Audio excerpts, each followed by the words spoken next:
गांव के आखिरी छोर पर एक पुरानी हवेली थी। लोग उसे काली हवेली कहते थे। कहा जाता था कि जो भी रात के समय उसके पास गया वह या तो पागल हो गया या फिर कभी लौटकर नहीं आया। रवि शहर से अपने गांव छुट्टियां मनाने आया था। उसे भूत प्रेत जैसी बातों पर बिल्कुल विश्वास नहीं था। एक शाम वह अपने दोस्तों के साथ बैठा था। सब वही पुरानी हवेली की डरावनी कहानियां सुना रहे थे। रवि हंस पड़ा। ये सब बेकार की बातें हैं।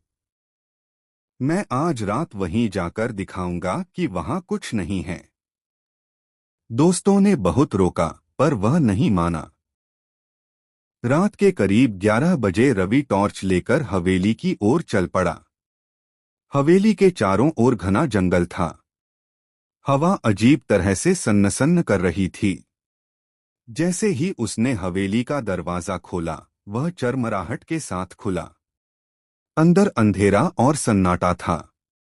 दीवारों पर जाले लटक रहे थे। अचानक उसे ऊपर की मंजिल से किसी के चलने की आवाज आई। ठक ठक ठक। रवि का दिल जोर से धड़कने लगा। जरूर कोई कबूतर या चूहा होगा, उसने खुद को समझाया। वह सीढ़ियां चढ़ने लगा। ऊपर पहुंचते ही उसकी टॉर्च अपने आप बुझ गई। उसी पल उसे सामने के कमरे में एक औरत की परछाई दिखी। सफेद साड़ी पहने, लंबे खुले बाल। वह खिड़की के पास खड़ी थी। रवि की सांस अटक गई।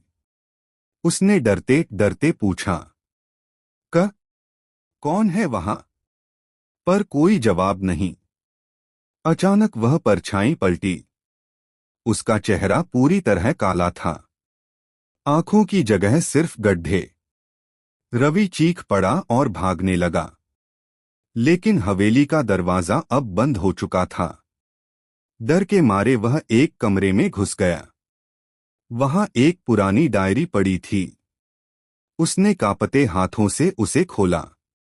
उसमें लिखा था, मेरा नाम मीरा है। इस हवेली में मेरे पति ने मुझे धोखे से मार दिया। मेरी आत्मा आज भी यहां भटकती है। जो भी इस हवेली में आता है उसे मैं जाने नहीं देती। रवि समझ गया कि वह बहुत बड़ी मुसीबत में फंस चुका है। अचानक पीछे से किसी ने उसका नाम फुसफुसाया।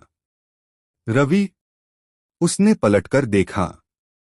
वही औरत उसके बिल्कुल सामने खड़ी थी। उसकी ठंडी उंगलियां रवि के गले की ओर बढ़ी। रवि पूरी ताकत से चिल्लाया और बेहोश हो गया।